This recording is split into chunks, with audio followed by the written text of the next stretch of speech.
श्रावण मास के पावन पर्व पर आयोजित मासिक श्री शिवपुराण कथा, इसमें उपस्थित सभी श्रद्धालु एवं भक्तजनों के चरणों में साष्टांग दंडवत प्रणाम करते हुए सभी को प्रेम से श्री सीताराम। आज हमारी कथा का यह 5वां दिवस है। पवित्र श्रावण मास और उस श्रावण मास में भी सोमवार, उसमें भी शिवालय और उसमें भी शिवपुराण कथा और उसमें भी इतने सारे शिव भक्त एक साथ, न जाने कौन से जन्म के पुण्यों का फल हमको यहाँ पर ये प्राप्त हो रहा है कि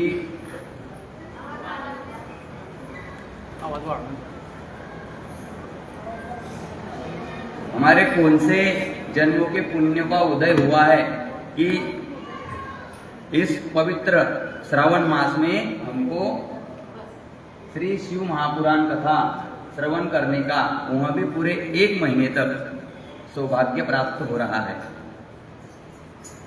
कल श्रद्धालुओं की ऐसी इच्छा थी कि रुद्राष्टकम का पाठ किया जाए, तो नित्य तो हम कर नहीं सकते। शिव महापुराण इतना विशाल ग्रंथ है कि 1 महीने में भी पूरा नहीं होगा। तो हम प्रत्येक सोमवार को, श्रावण सोमवार, प्रत्येक 4 बार रुद्राष्टकम का पाठ करेंगे। आज किसी भक्त द्वारा ये फोटोकॉपियाँ करके लाई गई है, तो सबके पास पहुंच गया होगा। कागज नहीं होगा तो यहाँ से ले ले, और सभी लोग साथ में गाएंगे।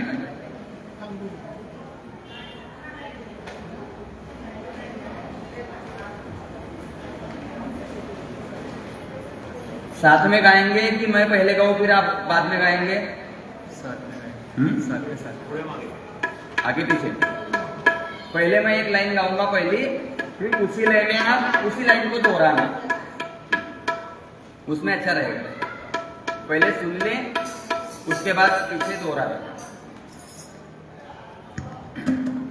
श्री नर्मदेश्वर महादेव की जय। नमामि शमीशान निर्वाण रूपं विभुं व्यापकं ब्रह्म वेद स्वरूपं।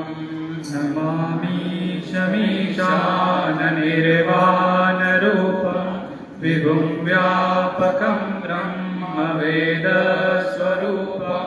निजं निर्गुणं निर्विकल्पं निरीहं चिदाकाशमाकाशवासं भजेऽहं। निजं निर्गुणं निर्विकल्पं निरीहं चिदाकाशमाकाशवासं भजेऽहं। निराकार ओकार मूलं तुरीयं गिराज्ञानगोतीतमीशं गिरीशं।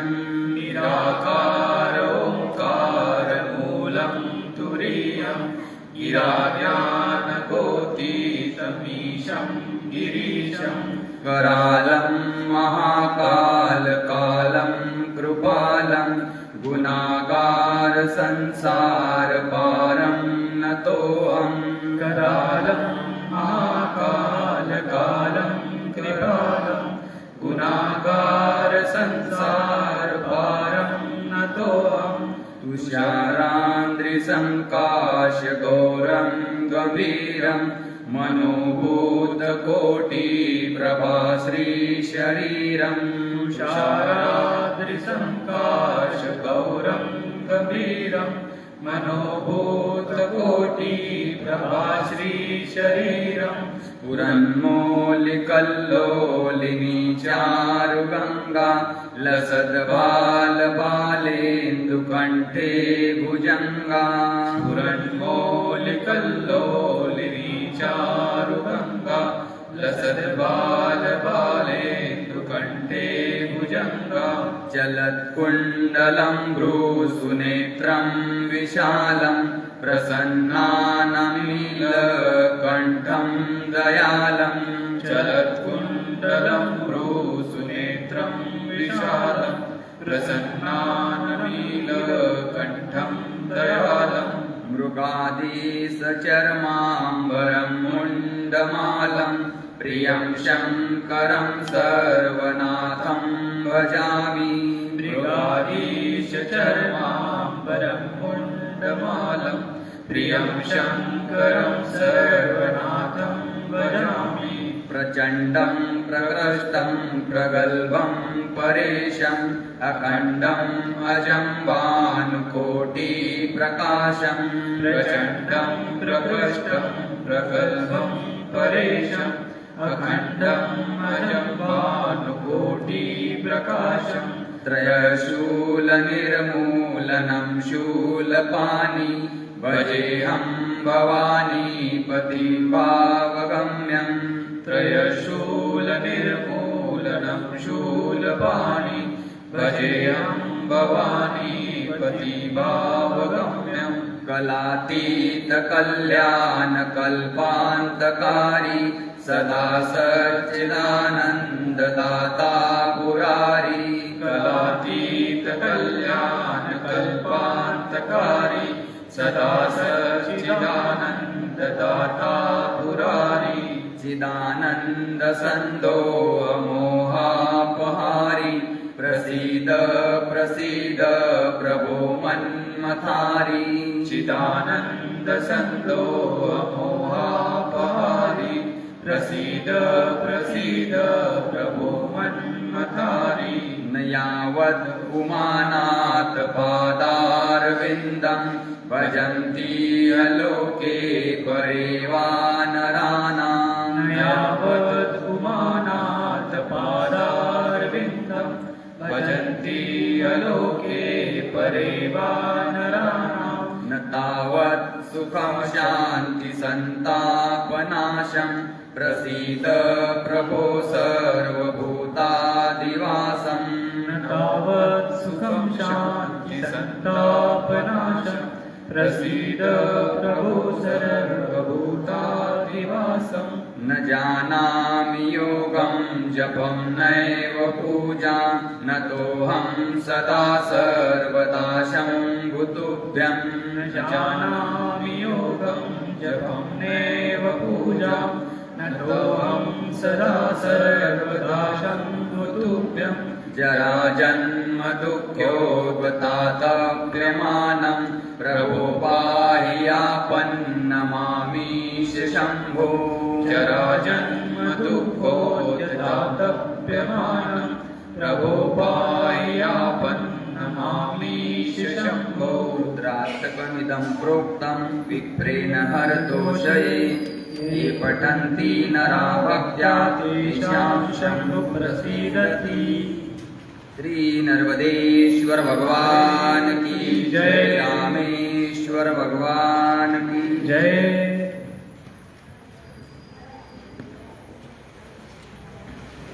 इसके पिछले भाग पर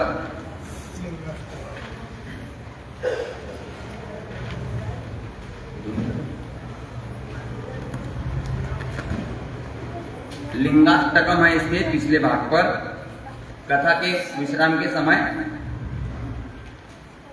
कुछ स्तोत्र का पाठ हम लोग करेंगे।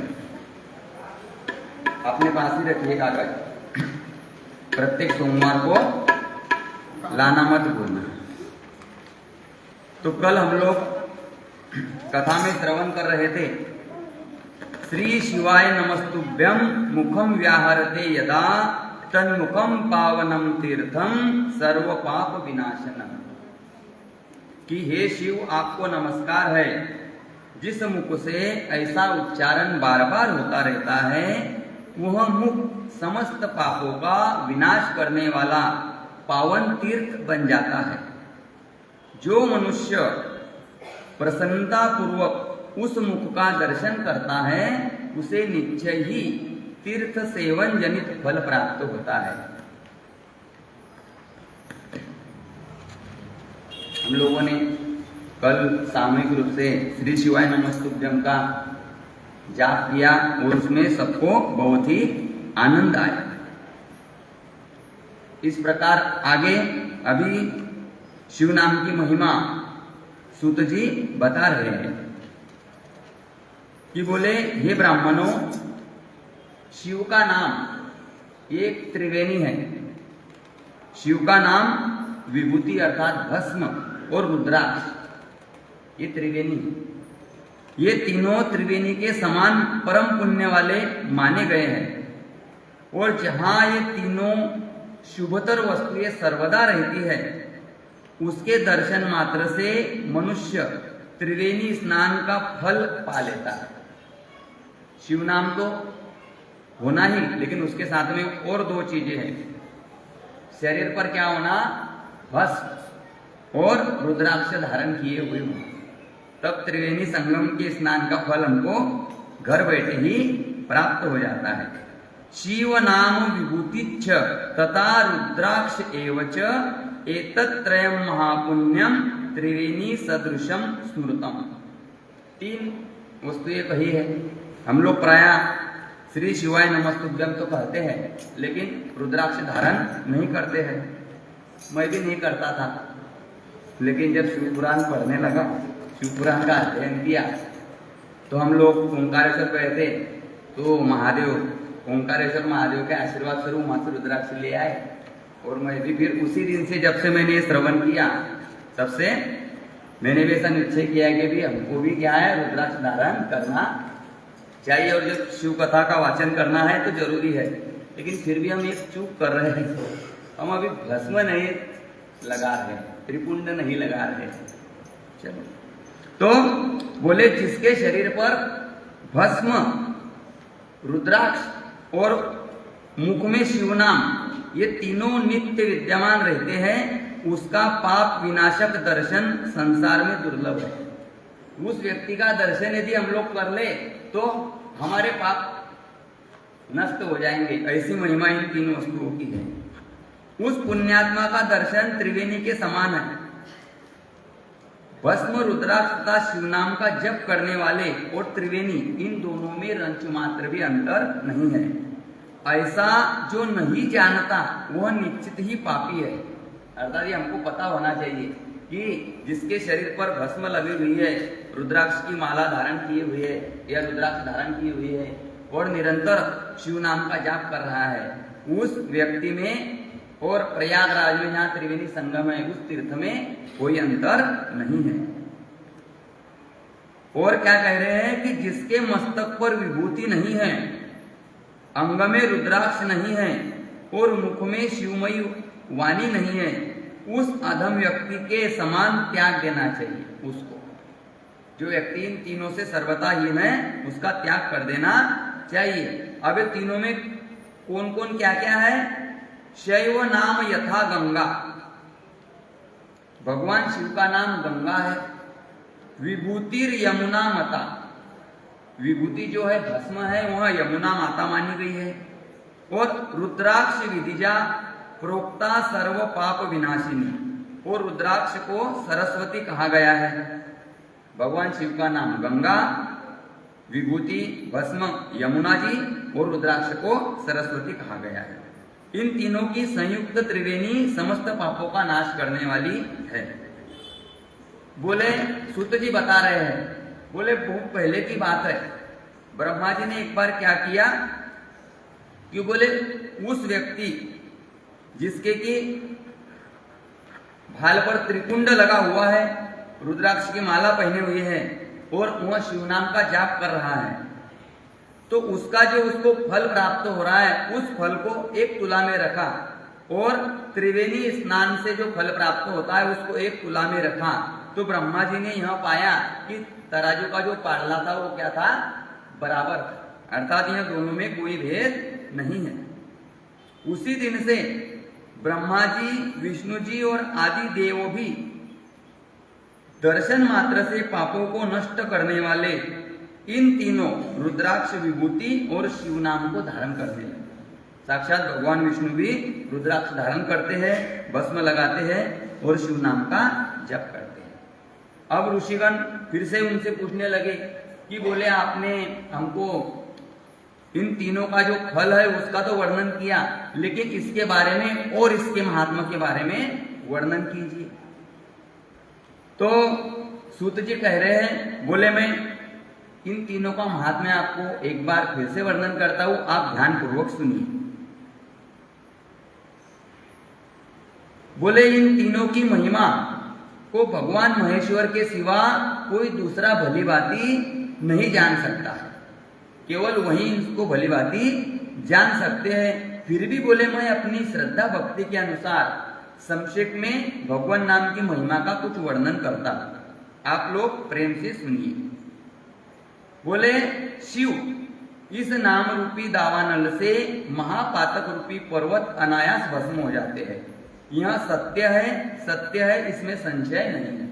केवल जो शिव शिव शिव शिव शिव शिव नाम का जप करता है उससे उसके सारे पापों का खात्मा हो जाता है, सारे पाप नष्ट हो जाते हैं। जो मनुष्य इस भूतल पर सदा भगवान शिव के नामों के जप में ही लगा हुआ है, वह वेदों का ज्ञाता है, वह पुण्यात्मा है, और वह धन्यवाद का पात्र है और उसी को विद्वान माना गया है। स वैदिक स पुण्यात्मा स धन्य स बुधो मत शिव नाम जपासक्तो यो नित्यम भुवि मानव। क्या करना है? नित्य भगवान के नाम का जप करना है, ऐसा यहां पर सूत जी कह रहे हैं। बोले जो शिव नाम में विश्वास करता है और विश्वास पूर्वक शिव नाम का जप करता है तो नाना प्रकार के धर्म तत्काल फल देने के लिए वहां पर क्या है? उत्पन्न हो जाते हैं। सूत जी कह रहे हैं कि भगवान शिव के नाम से जितने पाप नष्ट होते हैं उतने पाप तो बोले मनुष्य इस भूतल पर कर ही नहीं सकता। अर्थात मनुष्य की क्षमता जितने पाप करने की नहीं है उससे ज्यादा क्षमता केवल शिव नाम लेने से वो पाप को काटने की उस नाम में है। लेकिन उस नाम में श्रद्धा और विश्वास होना चाहिए। बोले ब्रह्म हत्या जैसे पापों की समस्त अपरिमित राशियां भी केवल शिव नाम लेने मात्र से ही नष्ट हो जाती है। लेकिन यह इतनी आसानी से मिलता नहीं है। क्या कह रहे हैं सूत जी? अनेक जन्म वीर्येन तप्तस्तपम मुनीश्वर शिव नामनी भवेद भक्ति सर्व पाप पहारी। बोले ये इतना आसान नहीं है। आसान होता तो हम लोग लग नहीं गए होते। हम कहाँ लग गए?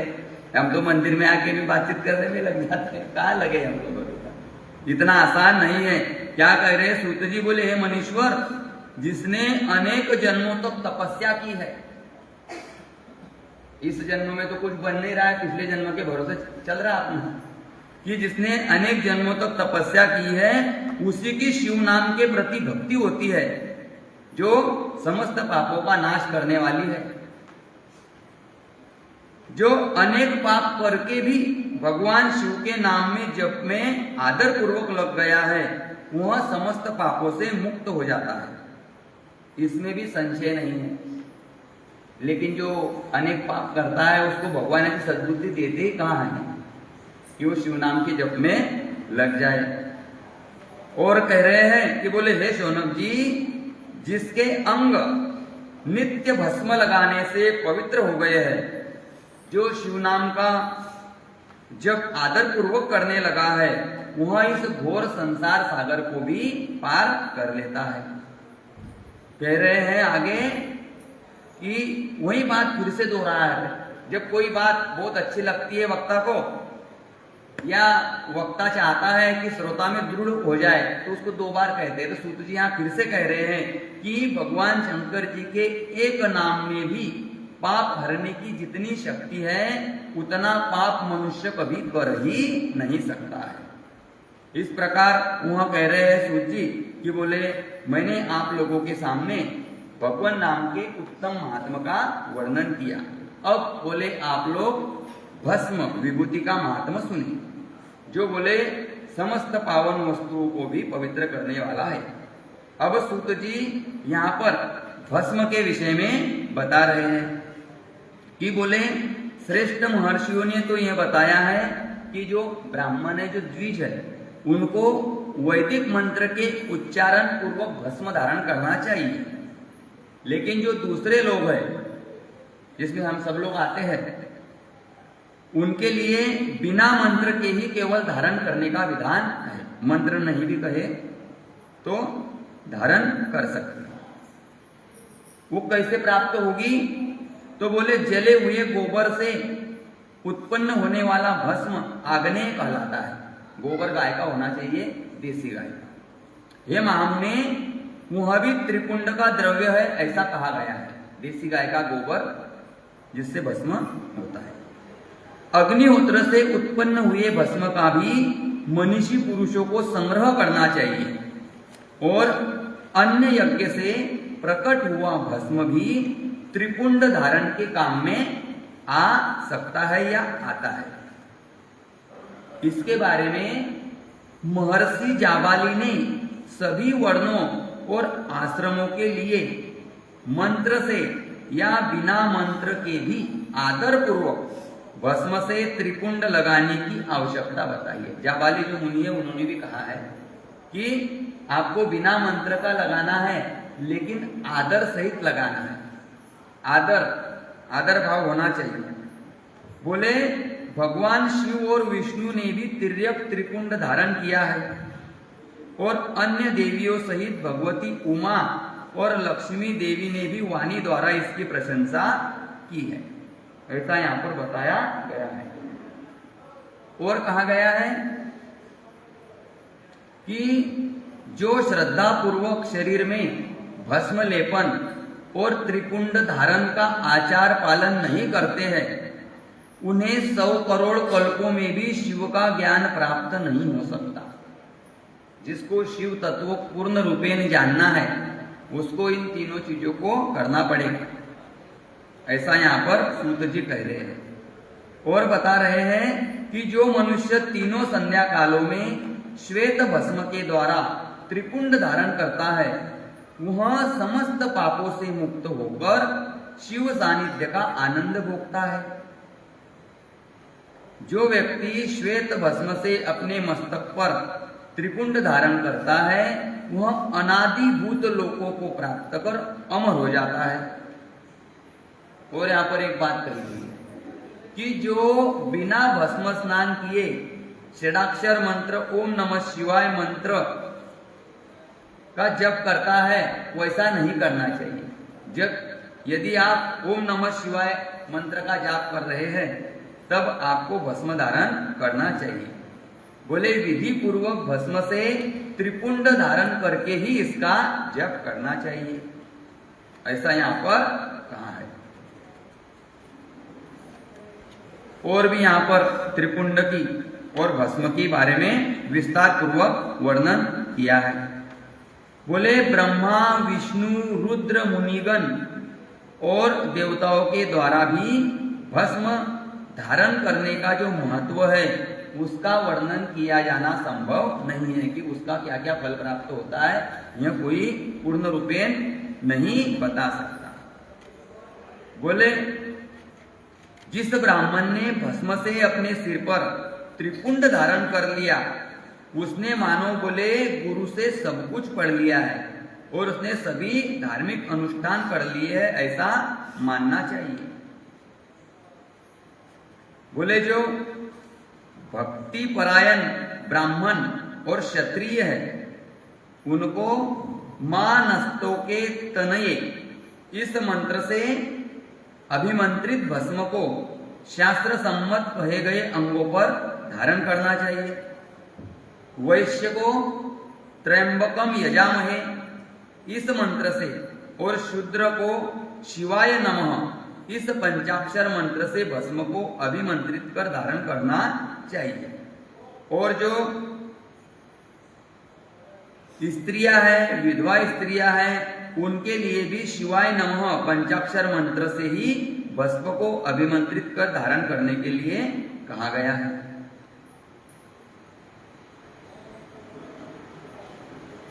और भस्म के बारे में कहा है कि जैसे कोई ज्ञानवश या अज्ञानवश धारण की गई अग्नि सबको समान रूप से जलाती है। अपन यदि अग्नि को पकड़ ले, जानबूझ के पकड़े या जाने अनजाने में अग्नि से स्पर्श हो जाए तो क्या करती है, सबको जलाती है। वैसे ही बोले ज्ञान या अज्ञानवश धारण किया गया भस्म भी समान रूप से सभी मनुष्यों को पवित्र करता है। और जो त्रिपुंड की निंदा करते हैं वे साक्षात शिव की ही निंदा करते हैं, और जो त्रिपुंड को धारण करते हैं वे साक्षात उन्हीं शिव को ही धारण करते हैं, ऐसा मानना चाहिए। और यहाँ पर कह रहे हैं कि धिक भस्म रहितम भालम धिक ग्रामम शिवालयम धिक निशार्चनम जन्म धिक विद्यामवि शिवाश्रया। बोले भस्म रहित जो भाल है उसको धिक्कार है, उसमें हम सब लोग आ गया है। भस्म रहित भाल को धिक्कार है। शिवालय रहित ऐसा ग्राम जिसमें शिव मंदिर नहीं है, उस ग्राम को भी धिक्कार है। और शिवार्चन से रहित जन्म को भी धिक्कार है। जिस व्यक्ति ने मनुष्य जन्म तो प्राप्त किया लेकिन कभी पूरे जीवन में शिव जी की पूजा ही नहीं की, तो उसके जीवन को भी धिक्कारा गया है और शिव ज्ञान रहित विद्या को भी धिक्कार है। ऐसा यहाँ पर बहुत ही विस्तृत वर्णन सूत जी द्वारा किया है और कहा है कि बोले, और एक बार फिर से यहां पर त्रिवेणी का जो पहले बताया गया है वही उसका विस्तार किया गया है।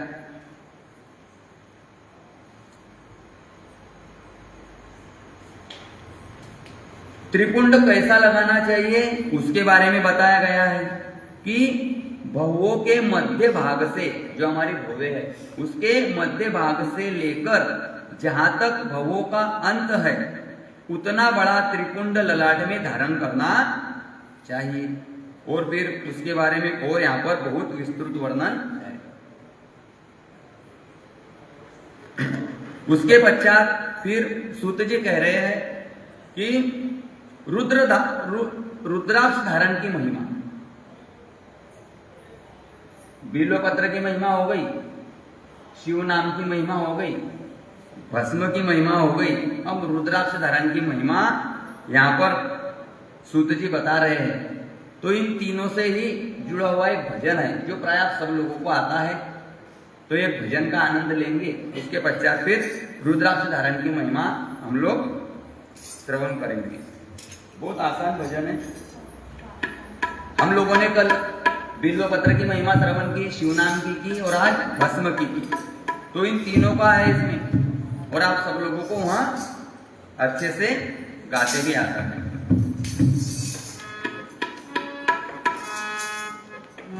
बिना हे भोळ्या शंकरा, हे भोळ्या शंकरा, आवड तुला बेलाची, आवड तुला बेलाची, बेलाच्या पानाची, हे भोळ्या शंकरा, हे भोळ्या शंकरा, आवड तुला बेलाची, आवड तुला बेलाची, बेलाच्या पानाची, हे भोळा शंकरा, हे भोळा शंकरा, हे भोळा शंकरा. गळ्यामध्ये रुद्राक्षाच्या माळा, लाविले तू भस्म कपाळा, गळ्यामध्ये रुद्राक्षाच्या माळा, लाविले तू भस्म कपाळा. गळ्यामध्ये रुद्राक्षाच्या माळा, लाविले तू भस्म कपाळा, गळ्यामध्ये रुद्राक्षाच्या माळा, लाविले तू भस्म कपाळा. आवड तुला बेलाची, आवड तुला बेलाची, बेलाच्या पानाची, हे भोळ्या शंकरा, हे भोळ्या शंकरा, आवड तुला बेलाची, आवड तुला बेलाची, बेलाच्या पानाची, हे भोळ्या शंकरा, हे भोळ्या शंकरा, हे भोळ्या शंकरा. त्रिशूल डमरू हाती, संदेनाची पार्वती, त्रिशूल डमरू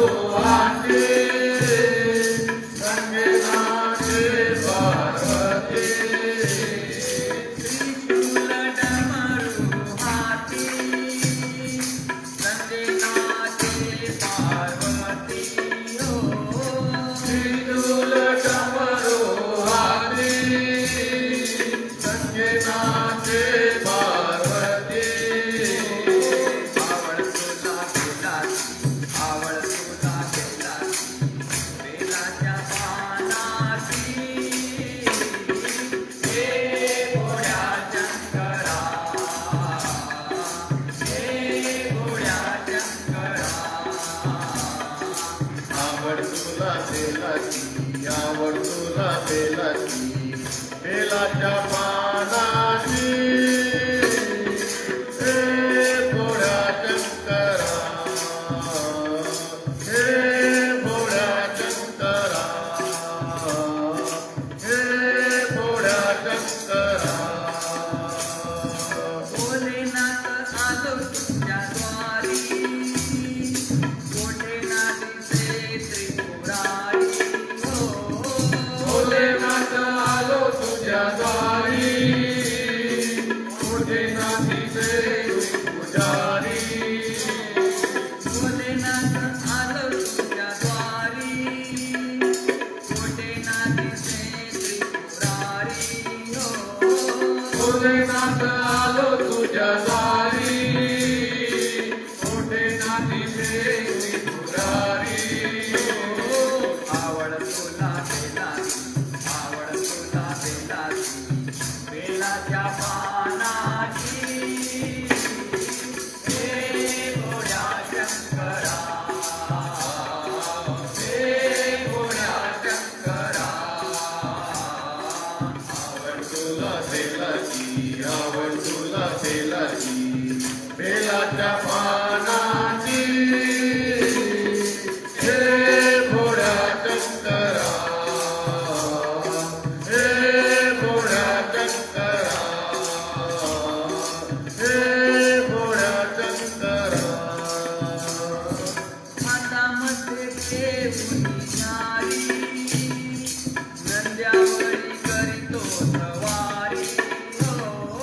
हातामध्ये घेऊन जारी संध्यावरी करीतो सवारी हातामध्ये घेऊन नारी, नंद्यावरी करीतो सवारी. हातामध्ये घेऊन जारी संध्यावरी करीतो सवारी आवड तुला बेलाची, आवड तुला बेलाची, बेलाच्या पानाची. हे भोळ्या शंकरा, हे भोळ्या शंकरा. आवड तुला बेलाची, आवड तुला बेलाची बेलाच्या पानाची हे भोळ्या शंकरा हे भोळ्या शंकरा हे भोळ्या शंकरा श्री नर्मदेश्वर महादेव की जय, रामेश्वर महादेव की जय. ये जो भजन है इसमें तीनों वस्तुओं की महिमा का वर्णन है. अब सूत जी कह रहे हैं कि बोले हे ऋषियों, हे महामते, अब मैं संक्षेप से रुद्राक्ष के महात्मा का वर्णन आपको कर रहा हूं, आप सुनिए. बोले रुद्राक्ष शिव जी को बहुत ही प्रिय है, इसे पावन समझना चाहिए. रुद्राक्ष के दर्शन से, स्पर्श से तथा उस पर जप करने से वह समस्त पापों का अपहरण करने वाला माना गया है. रुद्राक्ष धारण करना तो चाहिए ही, लेकिन केवल रुद्राक्ष का दर्शन कर लिया, उसका स्पर्श कर लिया, अभी धारण ही कर लिया हम लोगों ने तो 24 घंटे तो स्पर्श होगा ही. और यदि हम लोग जो जप करते हैं वह जब भी यदि रुद्राक्ष की माला से ही किया जाए तो वह समस्त पापों का अपहरण करने वाला माना गया है. और बोले हे ऋषियों, पूर्व काल में परमात्मा शिव जी ने समस्त लोगों के उपकार करने के लिए देवी पार्वती जी के सामने रुद्राक्ष की महिमा का वर्णन किया था. देखो सूत जी तो ऋषियों को बता रहे हैं, लेकिन क्या बता रहे हैं कि मैं अपने मन से नहीं बता रहा हूं. बोले साक्षात भोले बाबा ने, साक्षात शिव जी ने माता पार्वती को रुद्राक्ष की महिमा बताई थी.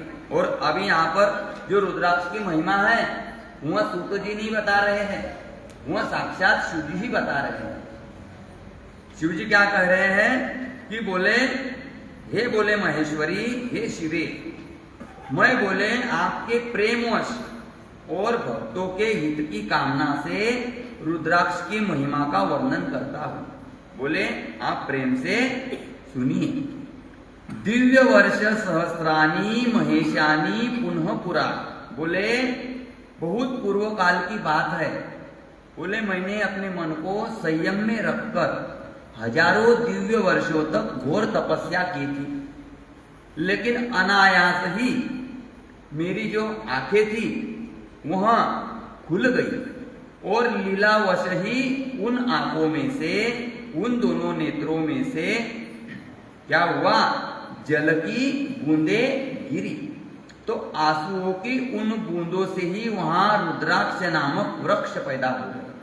साक्षात भोले बाबा के जो अश्रु है वही रुद्राक्ष है। बोले भक्तों पर अनुग्रह करने के लिए वे अश्रु बिंदु स्थावर भाव को प्राप्त हो गए और वे रुद्राक्ष मैंने विष्णु भक्तों को तथा चारों वर्णों के लोगों को बांट दिए। तो जो हम लोग ये रुद्राक्ष धारण करते हैं, रुद्राक्ष की इतनी महिमा है, वह साक्षात भोले बाबा के अश्रु बिंदु ही है। बोले भूतल पर अपने प्रिय रुद्राक्ष को मैंने गौड़ देश में उत्पन्न किया। कौन सा भाग है अपने देश का? वह गौड़ देश। उसमें कौन से आता है? बोले मथुरा, अयोध्या, लंका, मलयाचल पर्वत, सह्यगिरी, काशी तथा अन्य देशों में भी उसके अंकुर उगाए, अर्थात उत्तर भारत में। वे उत्तम रुद्राक्ष असह्य पाप समूहों का भेदन करने वाले तथा श्रुतियों के भी प्रेरक है। शिव जी कह रहे हैं कि बोले भोग और मोक्ष की इच्छा रखने वाले चारों वर्णों के लोग और विशेषता शिव भक्तों को शिव जी और पार्वती जी की प्रसन्नता के लिए रुद्राक्ष के फलों को अवश्य धारण करना चाहिए। वैसे तो सबको करना चाहिए, लेकिन जिनके इष्ट शिव जी है उनको तो अवश्य ही धारण करना चाहिए। बोले जो आंवले के फल के बराबर रुद्राक्ष है उसको श्रेष्ठ बताया है, जो बेर के फल के बराबर है उसे मध्यम श्रेणी का कहा है, जो चने के बराबर है उसको, उसकी जो गणना है वो निम्न कोटि में की गई है। लेकिन ऐसा उसमें भेद नहीं मानना चाहिए, जिसको जो मिल जाए उसको वह धारण करना चाहिए, क्योंकि एक श्लोक में तो ऐसा कहा है और दूसरे श्लोक में ऐसा भी कहा है कि जैसे जैसे रुद्राक्ष छोटा छोटा होते जाएगा वैसे वैसे उसकी जो महिमा है बढ़ती जाएगी, ऐसा भी दूसरे श्लोक में कहा है। तो आपके पास जो रुद्राक्ष हो, अब कौन से मुखी रुद्राक्ष को पहनने से क्या होता है वो आगे आए, या क्या कौन से फल की प्राप्ति होती है। तो आपके पास जो रुद्राक्ष हो उसको आपको धारण करना चाहिए। बोले भोले बाबा स्वयं पार्वती जी को कह रहे हैं, बोले हे महेश्वरी, जो रुद्राक्ष बेर के फल के बराबर होता है वह उतना छोटा होने पर भी लोक में उत्तम फल देने वाला तथा सुख और सौभाग्य की वृद्धि करने वाला है। जो रुद्राक्ष आंवले के फल के बराबर होता है वह समस्त अरिष्टों का विनाश करने वाला होता है, ऐसा कहा है। और पापों के नाश करने के लिए रुद्राक्ष धारण अवश्य करना चाहिए। वह पापों का नाश तो करता ही है, लेकिन वह निश्चित ही संपूर्ण अभीष्ट मनोरथों का साधक है, उसे अवश्य धारण करना चाहिए। और तो और बोले इस लोक में मंगलमय रुद्राक्ष जैसा फल देने वाला देखा जाता है, वैसी फलदायिनी दूसरी कोई माला नहीं दिखाई देती है। ऐसा शिव जी कह रहे हैं कि यदि रुद्राक्ष की माला के ऊपर जाप किया जाए तो उसका फल बहुत ज्यादा प्राप्त होता है। लेकिन जो रुद्राक्ष की माला हो वो कैसी होनी चाहिए वो बता रहे हैं अब कि बोले हे देवी, समान आकार और प्रकार वाले, ऐसा नहीं कि माला में कोई छोटा या बड़ा है, सभी समान आकार और प्रकार वाले, चिकने, सुदृढ़, स्थूल कंटक युक्त अर्थात उभरे हुए, उसके ऊपर छोटे छोटे दाने हो, एकदम पूरे गोल नहीं, उसके ऊपर उभरे हुए दाने होना चाहिए। और सुंदर रुद्राक्ष अभिलषित पदार्थों के दाता तथा सदैव भोग और मोक्ष देने वाले हैं। ये जो इस प्रकार के रुद्राक्ष है उनसे भोग तो प्राप्त होता है, मोक्ष भी प्राप्त होता है। कौन से रुद्राक्ष को धारण नहीं करना चाहिए वो भी बताया है। बोले जिसे कीड़ों ने दूषित कर दिया है, जिसमें कीड़ा लग गया है, जो खंडित है, फूटा है, टूटा है, और जिसमें उभरे हुए दाने नहीं हो, और जो पूरा पूरा गोल भी नहीं हो, इन 6 प्रकार के रुद्राक्ष को त्याग देना चाहिए, उनको धारण नहीं करना चाहिए। और तो और बोले जिस रुद्राक्ष में अपने आप ही डोरा पिरोने के लिए योग्य छिद्र हो गया हो वह उत्तम माना गया है। और यदि छेद नहीं हो तो मनुष्य के द्वारा यदि उसमें छेद किया है तो उसका भी फल प्राप्त होता है, लेकिन उसको मध्यम श्रेणी का माना गया है। रुद्राक्ष धारण बड़े बड़े पातकों का नाश करने वाला है, और जो 1100 रुद्राक्ष को धारण करता है वह मनुष्य तो स्वयं रुद्र स्वरूप ही हो जाता है। 1100 रुद्राक्ष को धारण करने वाले का यदि हम दर्शन करें तो हमें भगवान भोले बाबा के दर्शन करने का ही फल प्राप्त होता है। बोले जो मनुष्य 1100 रुद्राक्ष धारण करता है और उस मनुष्य को जो फल मिलता है उसका वर्णन बोले सैकड़ों वर्षों तक भी नहीं किया जा सकता। ऐसा भोले बाबा बता रहे, जो भोले बाबा नहीं बता सकते तो मैं आपको क्या बताऊंगा। तो जो शिव पुराण में संक्षिप्त इसमें है लिखा हुआ, और भी इसके बहुत, जो 1100 रुद्राक्ष जो धारण करना है तो कितने कितने कहाँ पर करना है उसका भी यहाँ पर विस्तृत वर्णन है। तो जिसको 1100 रुद्राक्ष धारण करना है वह विद्येश्वर संहिता का यहाँ अध्याय पढ़ लेवे। और यहाँ पर कहा गया है कि बोले किस किस को धारण करना चाहिए, तो बोले सभी आश्रम में, सभी वर्णों में रहने वाले स्त्रियों को भी और शूद्रों को भी भगवान शिव की आज्ञा के अनुसार सदैव रुद्राक्ष धारण करना चाहिए। महिलाएं भी रुद्राक्ष धारण कर सकती है। यतियों के लिए प्रणव के उच्चारण पूर्वक रुद्राक्ष धारण करने का विधान है। जो यति है, सन्यासी है, उनको ओम का उच्चारण करके रुद्राक्ष धारण करना चाहिए। और यहां पर एक विशेष बात शिवजी द्वारा कही गई है। भोले बाबा स्वयं क्या कह रहे हैं, यस्सांगे नास्ति रुद्राक्ष त्रिपुंड्रम भालपट्टके मुखे पंचाक्षरम नास्ति तमानय यमालयम। भोले बाबा क्या बता रहे हैं कि बोले जो यम है वह अपने गणों को, यमदूतों को क्या आदेश करते हैं कि यस्सांगे नास्ति रुद्राक्ष, बोले जिसके शरीर पर रुद्राक्ष नहीं है, त्रिपुंड्रम भालपट्टके, जिसके मस्तक पर त्रिपुंड नहीं है, मुखे पंचाक्षरम नास्ति, जिसके मुख में ओम नमः शिवाय यह पंचाक्षर मंत्र नहीं है, तमानय यमालयम, बोले ऐसे लोगों को ही इस यमलोक में लाना। बोले ऐसे लोगों को ही यहां पर लाना, लेकिन जो लोग इनके प्रभाव को जानकर या बिना जाने अनजाने में ही जो लोग बोले रुद्राक्ष को धारण करने वाले हैं या त्रिपुंड्र लगाने वाले हैं या जो ओम नमः शिवाय का जाप करने वाले हैं, वे सर्वदा बोले हमारे लिए पूज्य है।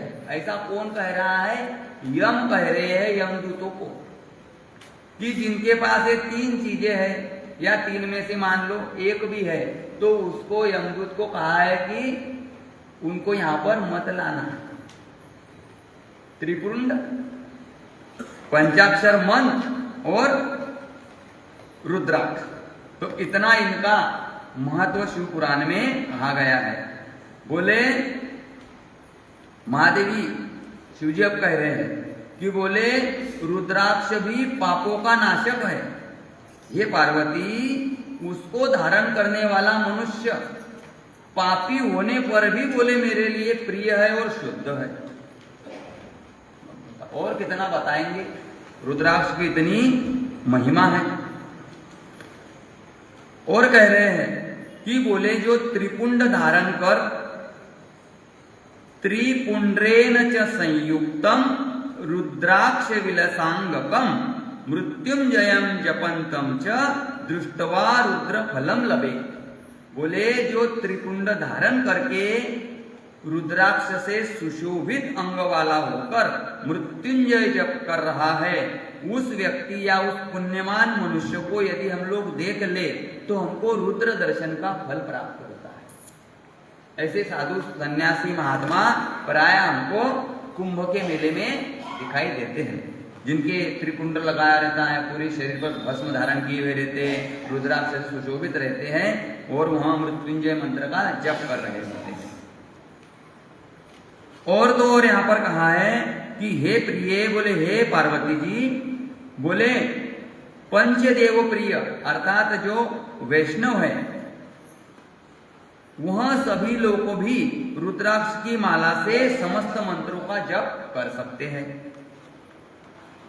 बोले जो विष्णु आदि देवताओं के भक्त है उनको भी निसंदेह इसको धारण करना चाहिए और रुद्र भक्तों के लिए तो यह विशेष ही है।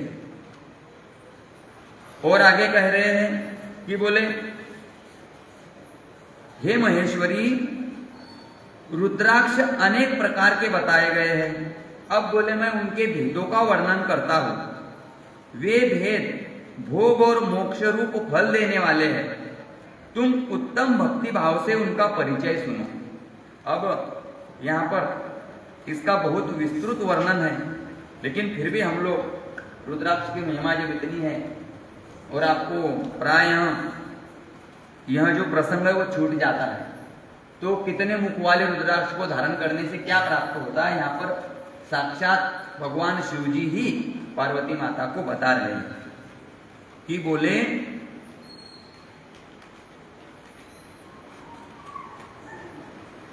एक वक्त्र शिव साक्षात भक्ति मुक्ति फलप्रद तस्य दर्शन मात्रेन ब्रह्म हत्याम व्यपोहति।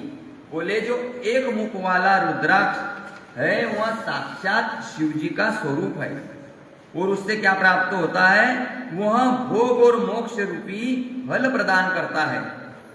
और उसका केवल दर्शन कर लिया जाए एक मुखी रुद्राक्ष का तो उससे ब्रह्म हत्या का पाप भी नष्ट हो जाता है, एक मुखी रुद्राक्ष। और जहां रुद्राक्ष की पूजा होती है वहां से बोले लक्ष्मी जी कभी दूर नहीं जाती। उस स्थान के सारे उपद्रव नष्ट हो जाते हैं तथा वहां रहने वाले लोगों की संपूर्ण कामनाएं पूर्ण होती है। मान लो किसी कारण उस रुद्राक्ष धारण नहीं कर पा रहे तो यदि घर में रखकर रुद्राक्ष की नित्य पूजा भी करो तो लक्ष्मी जी घर से दूर नहीं जाएंगे, तिजोरी भरी की भरी रहेंगी। और जो घर में यदि कोई उपद्रव है तो वह भी नष्ट हो जाते हैं। एक मुख वाले रुद्राक्ष की बात है। दो मुख वाला रुद्राक्ष देव देवेश्वर कहा गया है। वह संपूर्ण कामनाओं और फलों को देने वाला है और वह विशेष रूप से जिसके हाथ से गो हत्या हो गई है तो दो मुख वाले रुद्राक्ष को धारण करने से गो हत्या का पाप भी नष्ट हो जाता है। तीन मुख वाला रुद्राक्ष सदा साक्षात साधन का फल देने वाला है और उसके प्रभाव से सारी विद्याएं प्रतिष्ठित हो जाती है। यदि किसी को विद्या अध्ययन करना है, ज्ञान प्राप्त करना है तो उसके लिए तीन मुख वाला रुद्राक्ष। चार मुख वाला रुद्राक्ष साक्षात ब्रह्मा का रूप है और उससे भी ब्रह्म हत्या के पाप से मुक्ति मिलती है। उसके दर्शन और स्पर्श से शीघ्र ही धर्म, अर्थ, काम और मोक्ष इन चारों पुरुषार्थों की प्राप्ति होती है। जो 5 मुख वाला रुद्राक्ष है वह साक्षात कालाग्नि रुद्र रूप है। वह सब कुछ करने में समर्थ है, सबको मुक्ति देने वाला और संपूर्ण मनोवांछित फलों को प्रदान करने वाला है। 6 मुख वाला रुद्राक्ष कार्तिकेय का स्वरूप है। यदि दाहिनी बाह में दाहिने हाथ में भुजा में उसे धारण किया जाए तो धारण करने वाला मनुष्य ब्रह्म हत्या आदि बड़े से बड़े पापों से मुक्त हो जाता है। हे महेश्वरी, 7 मुख वाला रुद्राक्ष अनंग नाम से प्रसिद्ध है।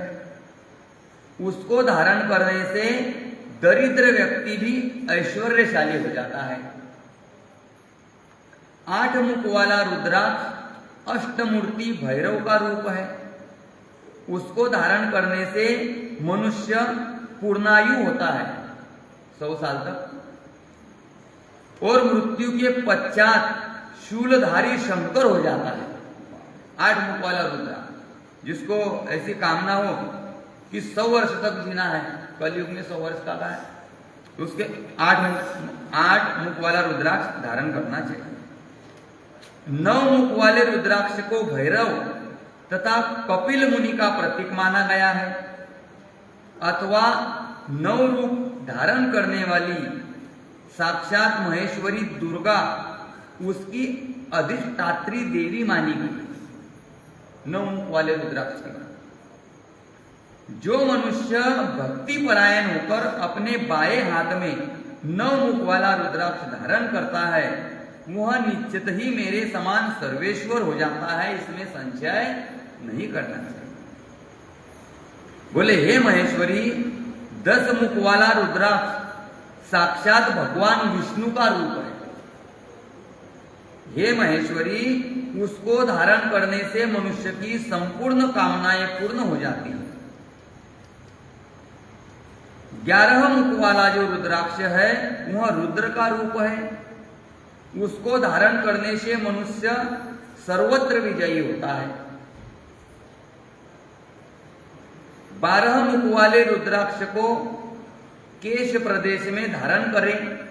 उसको धारण करने से मानो मस्तक पर 12 आदित्य विराजमान हो जाते हैं। जो बालों में लगाते हैं ना महात्मा लोग, वो 12 मुख वाले रुद्राक्ष होते हैं। 13 मुख वाला रुद्राक्ष विश्व देवों का स्वरूप है। उसको भी धारण करने से मनुष्य के सभी अभिष्टों की प्राप्ति होती है और उसके सौभाग्य की वृद्धि होती है। 14 मुख वाला जो रुद्राक्ष है वह परम शिव स्वरूप है। उसे भक्ति पूर्वक मस्तक पर धारण करे, उसे समस्त पापों का नाश हो जाता है। इस प्रकार हे बोले गिरिराज कुमारी, इस प्रकार बोले मैंने मुखों के भेद से रुद्राक्ष के 14 भेद बताए हैं। अब तुम क्रमशः उन रुद्राक्षों को धारण करने के जो मंत्र हैं उनको सुनो। अब कौन से रुद्राक्ष को कौन सा मंत्र बोलकर धारण करना चाहिए ये यहाँ पर कहा है और ये बहुत महत्वपूर्ण बात है क्योंकि उसके नीचे आपको श्रवण करने को मिलेगा। 1 मुख वाला रुद्राक्ष ओम ह्रीम नमः, 2 मुख वाला ओम नमः, 3 मुख वाला क्लीम नमः, 4 मुख वाला ओम ह्रीम नमः, 5 मुख वाला ओम ह्रीम नमः, 6 मुख वाला ओम ह्रीम हुम नमः, 7 मुख वाला ओम हुम नमः, 8 मुख वाला ओम हुम नमः, 9 मुख वाला ओम ह्रीम हुम नमः, 10 मुख वाला ओम ह्रीम नमः, 11 मुख वाला ओम ह्रीम हुम नमः, 12 मुख वाला ओम क्रोम क्षोम रोम नमः, 13 मुख वाला ओम ह्रीम नमः और 14 मुख वाला ओम नमः। इस प्रकार 14 मुखों तक जो रुद्राक्ष धारण करेंगे तो इस मंत्र को, इसमें से जो मुख वाला रुद्राक्ष हो उस मुख वाले रुद्राक्ष का मंत्र बोलकर धारण करना चाहिए। और यदि ऐसा नहीं किया तो इसमें कहा गया है कि बोले, अब ये भी तो बताना पड़ेगा, ये भी बहुत महत्वपूर्ण है कि बोले इस पृथ्वी पर जो मनुष्य मंत्र के द्वारा अभिमंत्रित किए बिना ही रुद्राक्ष धारण करता है उसको बोले क्रमशः 14 इंद्रों के काल पर्यंत घोर नरक को जाता है बोले वो। अब ऐसा इसमें बड़ी अटपटी बात भी है लिखी हुई है, फिर इससे लोग क्या है डर जाते हैं। लेकिन आप तो भोले बाबा को अपना बाप समझ के धारण कर लेना, और शिवपुराण का यदि आपके पास नहीं हो तो मेरे से पूछ लेना, मैं आपको लिख दूंगा। अपना बाप समझ, माता समझ के धारण कर लेना इसमें जो लिखा है वो मंत्र, या फिर किसी पंडित जी के पास में कोई शिव भक्त हो जिसको उसके बारे में पूरी जानकारी हो, उसके पास से अभिमंत्रित करके लाना और धारण कर लेना। बोले रुद्राक्ष की माला धारण करने वाले पुरुष को देखकर, ये बहुत काम की चीज है, रुद्राक्ष मालिनम दृष्ट्वा भूत प्रेत पिशाचका डाकिनी शाकिनी चैव ये चान्ने द्रोह कारका। बोले रुद्राक्ष की माला धारण करने वाले पुरुष को देखकर भूत प्रेत पिशाच डाकिनी शाकिनी तथा जो अन्य द्रोहकारी राक्षस है वे सबके सब दूर भाग जाते हैं। जिनको ऐसा डर लगता रहता है, ये तो साक्षात भोले बाबा कह रहे हैं, जिनको डर लगता रहता है कि ऐसा कुछ होता रहता है, रुद्राक्ष माला धारण कर दो और भोले बाबा पे विश्वास कर दो, कुछ नहीं होगा। सब बात विश्वास की है। शिव पुराण श्रवण करेंगे तो विश्वास करना पड़ेगा। केवल कोई व्यक्ति में बहुत सारा डर है लेकिन वो पूरे मनोयोग से शिव पुराण श्रवण कर ले और उसको ये पक्का मन में निश्चय हो जाए कि मेरे बाप भोले बाबा ने कहा है कि रुद्राक्ष की माला धारण कर लो, भूत प्रेत डाकिनी पिशाचिनी जो है आपको कुछ भी आएगा नहीं, आपके पास में दूर भागेगा, उससे उसके सारे डर दूर हो जाएंगे। लेकिन हम लोग विश्वास ही तो हमारा डगमगाते रहता है, इसीलिए बार बार नित्य कथाएं श्रवण करनी चाहिए। और क्या कह रहे हैं, बोले रुद्राक्ष मालिनीम दृष्ट्वा शिवो विष्णु प्रसीदति देवी गणपति सूर्य सुराच्यन्नपि पार्वती। बोले हे पार्वती, रुद्राक्ष मालाधारी पुरुष को देखकर ये जो भूत प्रेत डाकिनी वो तो दूर भागते हैं, लेकिन रुद्राक्ष मालाधारी पुरुष को देखकर बोले मैं अर्थात भगवान शिव, भगवान विष्णु, देवी दुर्गा, गणेश जी, सूर्य तथा अन्य देवता भी प्रसन्न हो जाते हैं। तो जो विष्णु भक्त है, जो पंढरीनाथ के भक्त है, राम जी के भक्त है, वो भी रुद्राक्ष की माला धारण कर सकते हैं। यहाँ पर साक्षात शिव जी बता रहे हैं कि यदि आप रुद्राक्ष की माला धारण करोगे तो भगवान विष्णु भी प्रसन्न होंगे। बोले भस्म और रुद्राक्ष धारण करने वाला मनुष्य शिव भक्त कहा जाता है, और भस्म एवं रुद्राक्ष से युक्त होकर जो मनुष्य ओम नमः शिवाय इस पंचाक्षर मंत्र का जप करता है वह पूर्ण भक्त कहलाता है। बोले विना भस्म त्रिपुंड्रेन विना रुद्राक्ष मालया पूजितोपि महादेवो नाभिष्ट फलदायक। बोले जो बिना भस्म का त्रिपुंड धारण किए, बिना रुद्राक्ष की माला लिए जो महादेव की पूजा करता है उससे पूजित होने पर भी महादेव अभिष्ट फल प्रदान नहीं करते हैं, ऐसा भी शिव जी कह रहे हैं। और आगे बता रहे हैं कि बोले सूत जी कह रहे हैं कि बोले हे ऋषियों, बोले आपने सभी कामनाओं को परिपूर्ण करने वाले भस्म और रुद्राक्ष के महात्मा को सुना।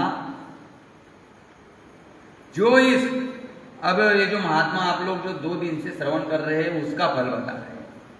जो इस रुद्राक्ष और भस्म के महात्मा को भक्ति पूर्वक सुनता है उसकी सभी कामनाएं पूर्ण हो जाती हैं। आप लोग कोई कामना लेकर बैठे होंगे सात्विक, प्रभु के प्रति प्रेम बढ़ाने वाली, भक्ति बढ़ाने वाली, तो आपकी वह कामना केवल 2 दिनों तक पूरे मनोयोग से यह जो वृत्तांत हम लोगों ने श्रवण किया उससे ही सभी मनोकामनाएं पूर्ण हो जाएगी। और तो और वह उसके पुत्र पौत्र आदि के साथ इस लोक में सभी प्रकार के सुख भोगों कर अंत में मोक्ष को प्राप्त होता है। इसलिए मैं कहता हूं कि केवल 1-2 दिन की कथा भी श्रवण करो। अब जो केवल 2 दिन आया मान लो कथा में और उसने पूरी 2 दिन की कथा श्रवण की, तो 2 दिन की कथा के श्रवण का ही फल बता रहा है कि अंत में उनको क्या होगा, मोक्ष प्राप्त होगा और वह भगवान शिव का अति प्रिय हो जाता है। सूत जी कह रहे हैं, अंतिम श्लोक है अभी है विद्येश्वर संहिता का, कि बोले विद्येश्वर संहितेयम कथिता ओ मुनीश्वर सर्व सिद्धि प्रदानित्यम मुक्तिदा शिव शासनात्। बोले हे मुनीश्वरों, इस प्रकार मैंने शिव जी की आज्ञा के अनुसार उत्तम मुक्ति देने वाली विद्येश्वर संहिता आपके समक्ष कही। इस प्रकार यहाँ पर जो श्री शिव महापुराण का जो ग्रंथ है, कथा है, उसकी जो प्रथम संहिता है, कौन सी, विद्येश्वर संहिता है। 7 संहिताएं है, तो उसकी प्रथम संहिता आज यहाँ पर पूर्ण हो रही है श्रावण सोमवार के पावन अवसर। अभी इसके पश्चात यहां से फिर रोचक रोचक रोचक कथाएं हैं। शुरू में कितने सारे लिंग कैसे उत्पन्न हुआ, लिंग की पूजा कैसे,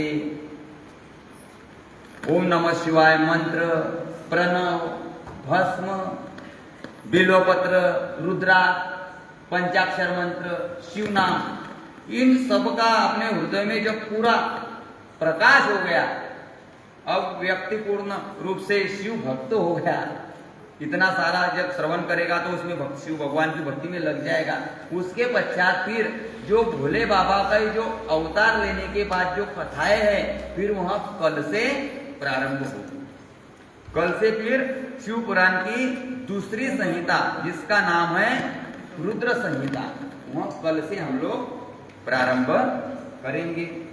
आज थोड़ा 5 मिनट का समय है, तो ये जो लिंगाष्टकम है उसका पाठ तो हम करेंगे ही आरती के पहले, लेकिन उसके पहले श्री शिवाय नमस्तुभ्यम जो कल हमने आनंद लिया, वह एक बार फिर आज श्रावण का पावन महीना है, वार भी सोमवार है, शिवालय है, शिव पुराण की कथा है और उसमें श्री शिवाय नमस्तुभ्यम मंत्र का सामूहिक जाप, इतना पुण्य प्राप्त होगा कि आखिरी दिन आप लोग पूरी तैयारी के साथ सबको मिलजुल कर और फोन पर बातचीत करके ही आना। अब भाई पूरी श्रद्धा से इतना करेंगे तो हो सकता है विमान आ जाए, लेकिन अब हंस रहे इसका मतलब आपको भरोसा नहीं है, इसलिए तो आता नहीं है। बात यही तो अटकी पड़ी है, अपने लिए आता क्यों नहीं है, अपने को भरोसा तो नहीं बैठता क्या आएगा। चलो श्री शिवाय नमस्तुभ्यं, श्री शिवाय नमस्तुभ्यं, श्री शिवाय नमस्तुभ्यं, श्री शिवाय नमस्तुभ्यं, श्री शिवाय नमस्तुभ्यं, श्री शिवाय नमस्तुभ्यं, श्री शिवाय नमस्तुभ्यं, श्री शिवाय श्री शिवाय नमस्तुभ्यं, श्री शिवाय